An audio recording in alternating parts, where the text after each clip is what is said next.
Right here on Good Morning Football, presented by Truist, live in New York City. We're all together so excited for the throwdown round. Third on Thursday is on the way. We've got a stress scale. James Robinson, the standout breakout performer of the Jacksonville Jags, is joining us. You can get to know him ahead of next year, and hopefully they can get it together. Lots of fun here on the show. What's our Burleson on today?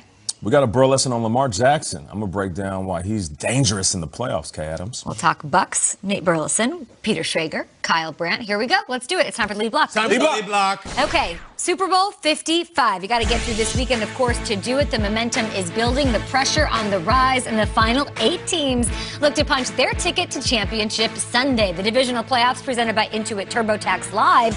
The action kicks off Saturday at 4:35 p.m. Eastern. We'll be here previewing everything you need all day long on NFL Network. We'll have highlights for you right here on Good Morning Football the Monday following this fun weekend. But let's start with that game that's taking place at Arrowhead. The Chiefs resting, the Browns looking hot, playing with house money and headed to Kansas City. Okay, we also have Patrick Mahomes asked yesterday if he got some extra work done on their week off. Right when the bye week started, and we knew who the seeds were for the 7, 6, 5, 4, all those seeds that we could possibly play. I took a day where I watched each team, about 4 or 5 games of each team, and so just trying to get a general feel of what the defense is presenting, what offenses are doing to try to attack them from different teams and different offenses. And so I had a day's worth of film on the Browns. So whenever we found that out, I was able to look back at that, look at my notes, and try to see how it presents to us. Chiefs earning that extra study time after winning 14 games, clinching the bye-back in Week 16. The numbers Patrick Mahomes has put up during their title defense aren't too shabby either.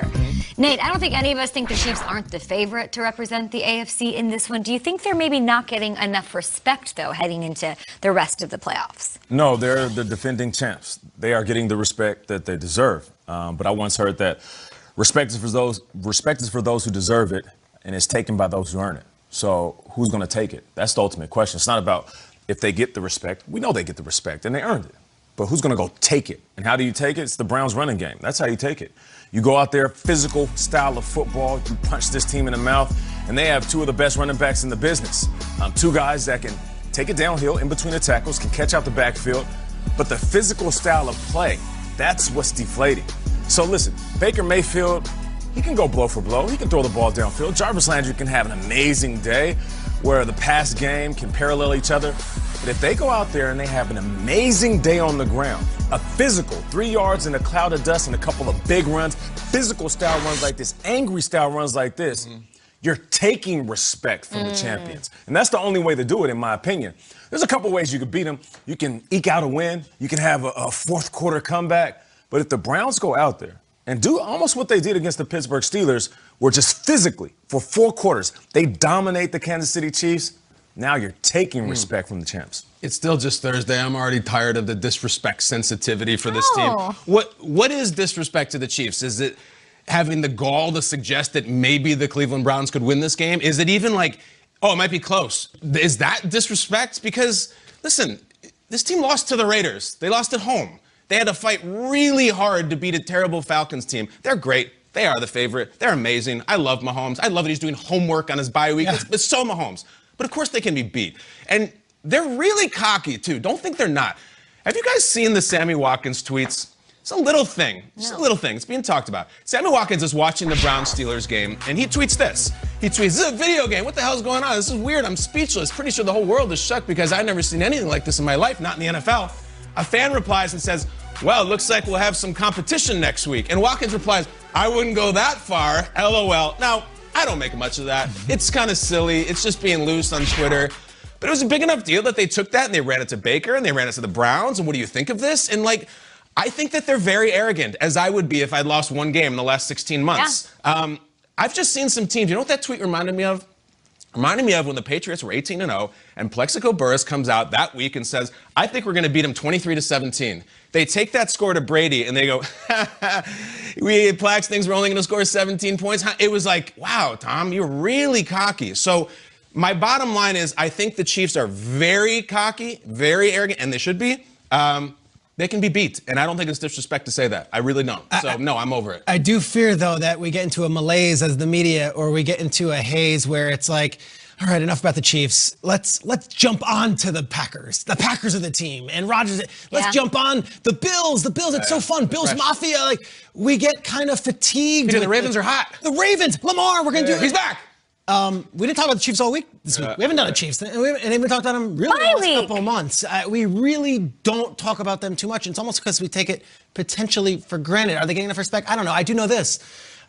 I think Mitchell Schwartz said it pretty good in Week 17. I don't know if you guys saw. This is the offensive lineman for the Kansas City Chiefs. Tweets this out. I like how the MVP debate is like, well, if Rodgers wins today, he'll probably win it. Shouldn't our guy get credit for winning so much that he doesn't have to play today? There you go. And then you look at the numbers of what Mahomes put up against Rodgers. Why is this a unanimous decision? Why is this Aaron Rodgers' MVP here?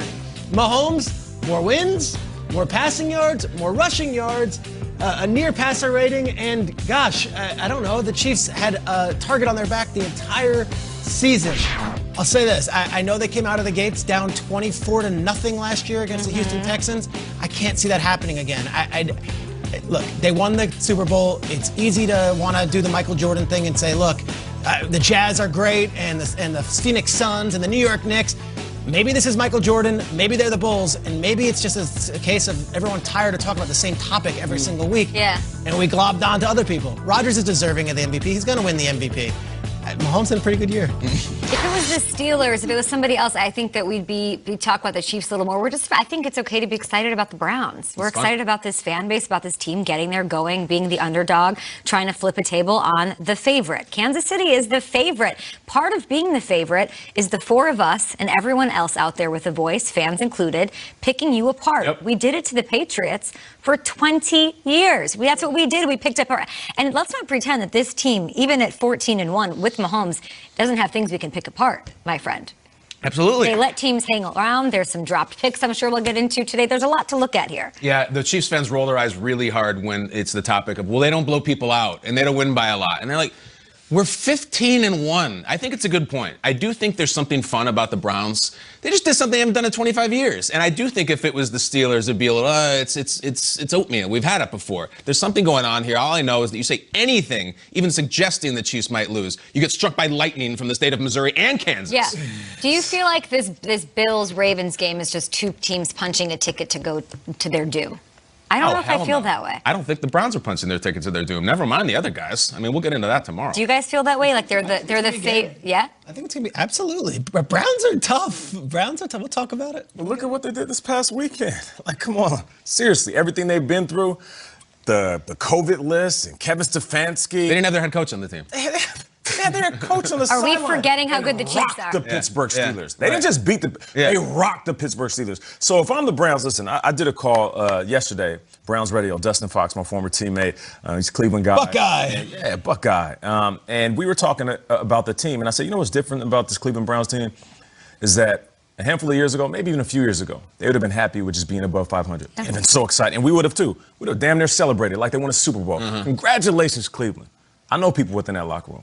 Everybody from the equipment manager to Jarvis Landry, all the way up to the top, all the way down to the bottom. There's not one person, I don't care if it's the custodian cleaning up the locker room, not one person in that facility that is happy with where they are right now. Love that. Win a Super Bowl. You know what's disrespect? When we start a Chiefs segment and we end it with this rousing Browns. Do we forget how good the Chiefs are, Schrags? Yeah, Chiefs are really, really By the way, Peter, Rodgers is the MVP. Like, yeah, really good Rodgers take by MVP, Schwartz. I love the graphic. good take though, right? Really good. It was all right. I like the take. The Chiefs might get some help back, and we're going to talk about a couple things with Tom Pelissero here. Tom, Chiefs running back Clyde Edwards-Helaire. He had been sidelined since week 15 with an ankle, I think a hip injury as well. What's the latest on his possible return to action in time for the divisional round?